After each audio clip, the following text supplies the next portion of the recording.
Bene, prima di iniziare la discussione, anche per così vedere anche quali sono gli aspetti, Avvocato De Rossi, legati anche all'estradizione del presunto assassino, andiamo a ripercorrere le tappe di questa vicenda. Una settimana fa, proprio in queste ore, il duplice delitto. Vediamo questa scheda curata da Angela Pederiva.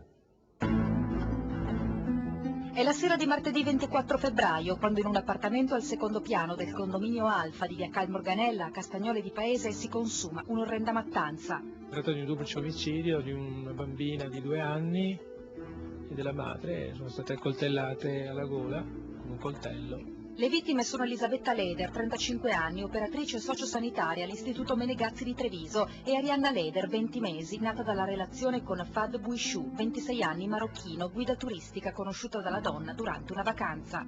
Sì, c'è un sospettato ovviamente che è l'ex convivente della ragazza. Secondo i primi riscontri del medico legale Alberto Furlanetto, madre e figlia sono state sgozzate con un taglio orizzontale alla carotide che denoterebbe una notevole padronanza nell'uso del coltello. La bimba è vestita in maglioncino bianco e pantaloncini rosa, la mamma indossa pantaloni reggiseno. Sul suo corpo vengono diagnosticate numerose ferite. Prima di essere accoltellata, la giovane è stata anche picchiata. La notizia del massacro suscita dolore, rabbia, incredulità. Era allegra, contenta, perché ritornava il compagno e aveva chiesto di dargli una mano per avere i turni più favorevoli per stare assieme. Difatti oggi e domani sarebbe stata a casa. Intanto per le indagini sono ore cruciali. Una cella telefonica a Musile di Piave aggancia una chiamata al cellulare del magrebino, in fuga con la Skoda della sua ex convivente, che abbandona a Jesolo. Prima in bicicletta, poi in pullman e quindi in treno, il nordafricano raggiunge la stazione ferroviaria di Trieste. Da una cabina telefonica il giovane contatta la sorella in Marocco, che gli consiglia di negare anche l'evidenza. La chiamata viene però intercettata dalla polizia, che a quel punto decide di divulgare la foto del ricercato.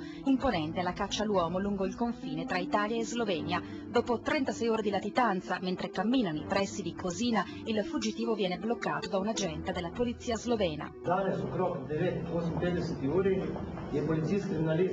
Abbiamo messo nelle migliori condizioni possibili i poliziotti sloveni per giungere in maniera agevole alla sua localizzazione in quel territorio, Slovenia, e quindi al suo fermo. La conseguenza positiva indiretta è anche quella di poter dire ai cittadini siate tranquilli perché i delinquenti pagano e lo Stato esiste e intende far rispettare le leggi.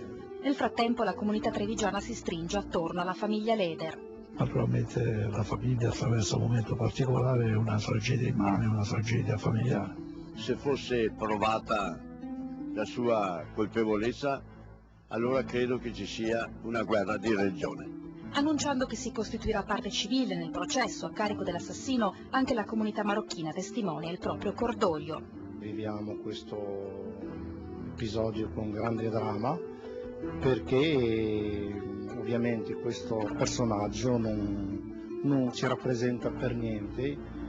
È un criminale. Chiedo scusa a tutti, a nome di tutti i marocchini. L'attesa è tutta per la consegna alle autorità italiane di Bouichou, che non ha prestato il proprio consenso al rientro in Italia, allungando così i tempi della sua permanenza nel carcere di Capodistria, dove potrebbe restare per altri 2 mesi.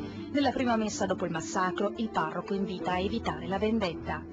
Siamo chiamati tutti dentro questa comunità per essere un segno, luce, sale, lievito per il mondo, dare speranza al mondo che è disperato il mondo. Vengono fissati i funerali per mercoledì alle 15 nella chiesa di Castagnole. Stasera sarà recitato il rosario, domani a Paese sarà l'ultimo cittadino, mentre in procura verranno conferiti ai consulenti Luciana Cainarsi e Gabriele Trigoli gli incarichi per le perizie sulle tracce biologiche repertate nella casa del massacro, nell'auto condotta dal presunto killer e sui vestiti che Bouichou indossava la sera in cui la sua compagna e sua figlia venivano brutalmente uccise.